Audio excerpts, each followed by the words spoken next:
November 1942. The North African desert lay silent under a veil of dust and heat. The sun had begun to set, turning the dunes into waves of gold and blood. Along a half-buried ridge near El Agheila, German panzer crews watched their machines sink deeper into the sand. The engines coughed, the tracks slipped, and the desert, patient and merciless, began to swallow them whole. For weeks they had fought without fuel, without spare parts, and without sleep. The once proud Afrika Korps, masters of mobility, now stood motionless. A line of panzers, once symbols of blitzkrieg precision, became monuments to exhaustion. Their radios crackled faintly with messages from commanders, still promising reinforcements that would never come. Far to the west, beyond the horizon, ships were unloading something new. The hum of engines, the rhythm of cranes, the birth of an army supplied by oceans. The Germans could not yet see it, but it was coming. A tide of steel, fuel, and willpower that would turn sand into strength. The desert was about to change sides. When the North African campaign began in 1941, the desert was not yet a graveyard, it was a chessboard. General Erwin Rommel, the Desert Fox, commanded his Afrika Korps with unmatched daring. He moved swiftly, striking deep into British lines, using speed as his sharpest weapon. His men learned to trust the horizon. If they moved fast enough, they could live. But behind every maneuver, behind every tank thrust, was a fragile thread. Fuel. Each drop of gasoline came across the Mediterranean under constant threat from Allied aircraft and submarines. Convoys leaving Naples or Taranto were hunted relentlessly by the Royal Navy. Sometimes only a fraction of the cargo reached Tripoli. The Axis could win battles, but they were losing the arithmetic of war. Every panzer mile meant another gallon lost to the desert wind. By mid-1942, Rommel's advance had stretched supply lines to breaking. The Afrika Korps was fighting not only the British Eighth Army, but also distance, heat, and starvation. German officers recorded engines clogging with sand, water trucks running dry, and tires melting on scorching terrain. Fuel drums were rationed like gold, and yet morale held for a time. The Germans believed that the Americans, new to the war, would need months to organize, years to learn the desert. They laughed quietly at the idea that an industrial nation across an ocean could master the world's harshest battlefield. But across the Atlantic, in secret dockyards and desert testing grounds, the United States was preparing something Rommel could not outflank, a logistical miracle. The miracle began not with tanks or planes, but with ships. In the autumn of 1942, Operation Torch marked America's first major step onto the North African stage. From the ports of Norfolk and New York, convoys stretched across the Atlantic, hundreds of Liberty ships carrying fuel, ammunition, vehicles, and food. Each vessel represented a floating piece of industry, a steel artery connecting America's factories to the front. When those convoys reached the Moroccan coast in November, the beaches at Casablanca, Oran, and Algiers transformed overnight into living ports. Bulldozers rolled ashore before infantry. Engineers built airfields in days. Fuel depots rose from sand dunes once ruled by silence. What had taken Germany months of struggle, the Americans accomplished in a week.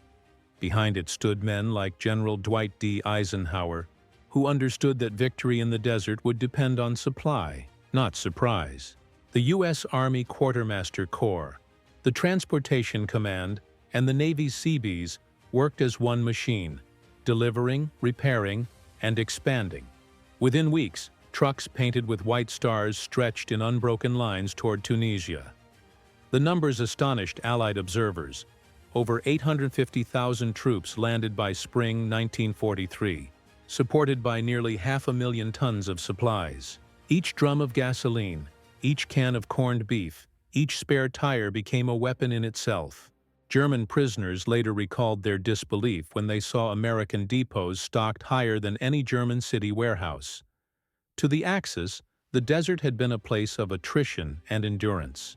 To the Americans, it became an opportunity to prove that industry could conquer geography. And as their convoys pushed deeper inland, the hum of engines returned to the desert. steady, confident, endless. For the men who fought under the blinding African sun, war was measured not in bullets, but in distance. The German Afrika Korps had once defined warfare through motion, swift, precise, and devastating. Yet by late 1942, the desert itself had turned against them. Every kilometer gained came at the price of fuel that could not be replaced. German diaries spoke of tanks parked for days, crews sheltering under wings of canvas, waiting for supplies that never came. Some siphoned fuel from wrecks just to move a few meters. In contrast, the Americans arrived with something new: discipline through abundance. Their soldiers were not yet battle-hardened, but they were organized with mathematical precision. Convoys rolled on strict timetables. Fuel depots were mapped like arteries. Mechanics worked by floodlight through the night. Where German troops saw isolation, Americans saw infrastructure. The German soldier might look across a ridge and see an endless file of U.S. trucks snaking across the horizon, shimmering in heat. Each vehicle carried more than cargo. It carried momentum. To German commanders, it was a sight both astonishing and humbling. Their tactical brilliance, honed in Europe's narrow roads, meant little against a nation that could turn an empty desert into a factory floor. The Axis fought with skill. The Americans fought with scale. And in that scale lay something greater than numbers. It was the idea that no soldier would be left waiting for what he needed to fight. Every loaded truck became a statement of faith. This army will not stop. The power behind this transformation lay not in a single general or invention, but in a system, one designed to turn raw material into motion. America's engineers and logisticians viewed the desert not as an obstacle, but as a blueprint waiting to be filled. They built roads where there were none, repaired ports shattered by war, and laid pipelines across miles of sand so that fuel could flow as freely as water. The 1st Engineer Special Brigade, operating along the Algerian coast, created entire bases from scratch. In places like Arzew and Bizerte, they transformed quiet fishing towns into supply junctions capable of unloading 30,000 tons of cargo a week.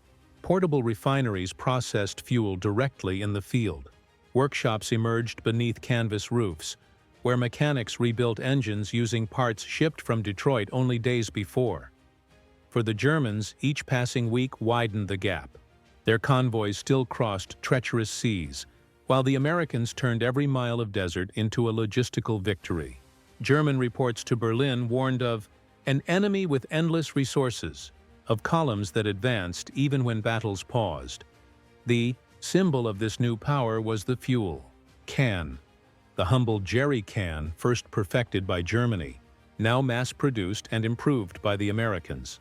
Where Axis troops guarded each container like treasure, U.S. forces stacked them in thousands. To one side of the war, fuel was life measured in liters. To the other, it was an ocean that never seemed to run dry. In the stillness of night, the rumble of American engines became the new thunder of the desert, a sound that signaled not merely movement, but inevitability. By early 1943, the transformation was complete. The same desert that had once devoured convoys and engines now pulsed with organized energy. Along a 1,500-mile front, the Americans and British linked their supply networks into one living organism: ports feeding depots, depots feeding convoys, convoys feeding the front.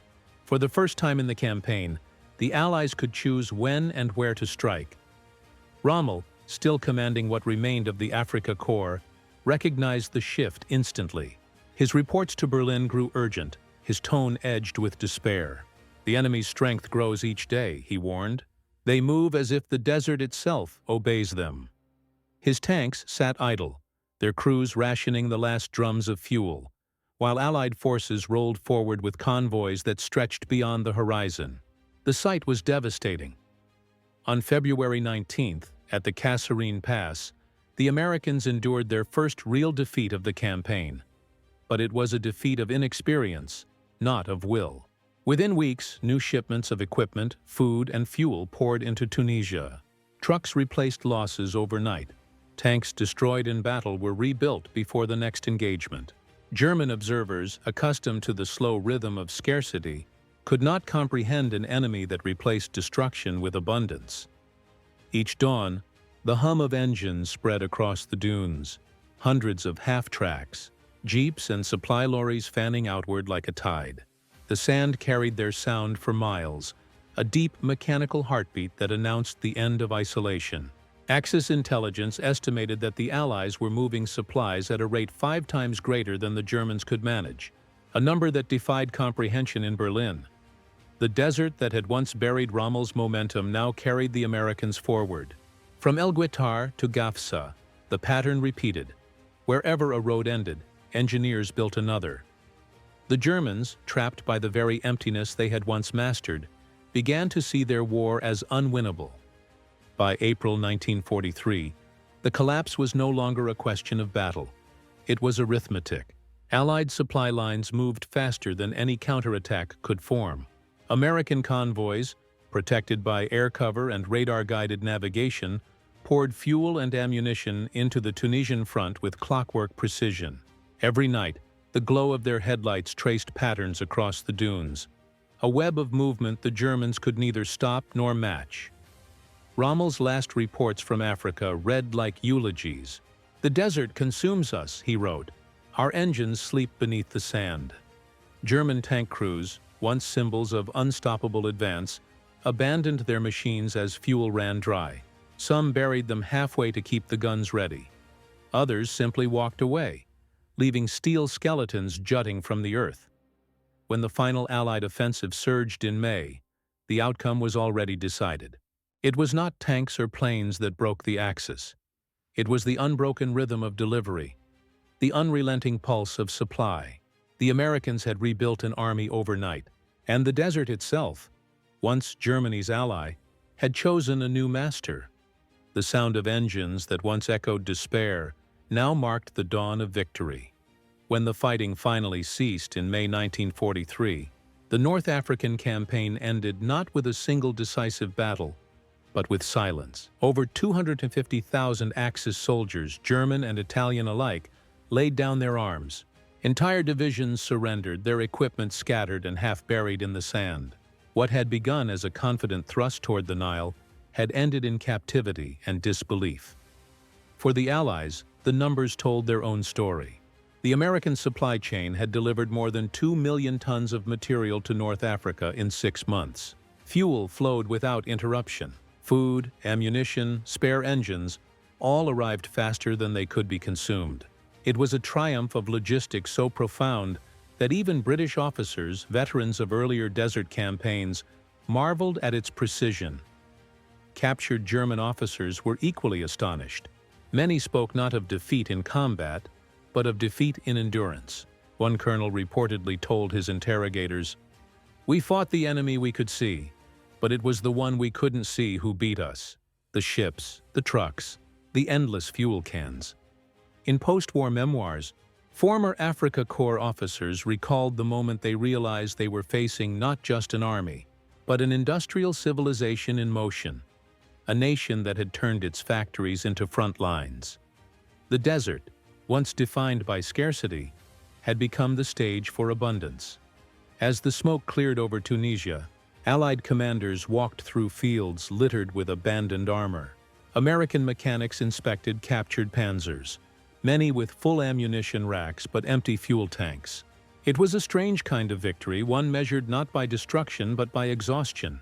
The Germans had not been overwhelmed in battle. They had been drained by time, distance, and deprivation. In Washington and London, analysts studied the campaign's lessons with precision. They concluded that logistics, not strategy, not even courage, had determined the outcome. For every fighting man at the front, 10 worked behind him to keep him moving. It was a concept the Germans had underestimated from the very beginning. The U.S. Army's Red Ball supply experiments, born in North Africa, would later evolve into the vast logistical machine that powered D-Day and the liberation of Europe. What began in the desert as improvisation had become doctrine, the belief that no weapon was mightier than organization itself. For the Germans, the defeat marked the end of their African dream. The desert had devoured their tanks, their mobility, and finally their myth of invincibility. For the Americans, it was a beginning, a demonstration that democracy could outbuild, outlast, and outmove any empire. The engines had fallen silent, but their echo would carry across oceans. The North African campaign was more than a contest of arms. It was a test of endurance, of faith in systems unseen. In the barren vastness of the Sahara, where the horizon seemed infinite and hope could vanish in a gust of sand, the United States proved that power was not only measured in gun barrels, but in the quiet rhythm of delivery. Each drum of fuel that rolled from a ship, each truck that started at dawn, carried within it the essence of democracy. The belief that collective effort could overcome the impossible. Factories thousands of miles away, operated by men and women who had never seen a battlefield, became silent participants in every mile gained. The hum of engines was their voice, carried across oceans and deserts alike. For the German commanders who once saw themselves as masters of maneuver, North Africa became a mirror. It reflected the limits of individual brilliance against the immensity of organized purpose. No act of tactical genius could replace a missing gallon of fuel.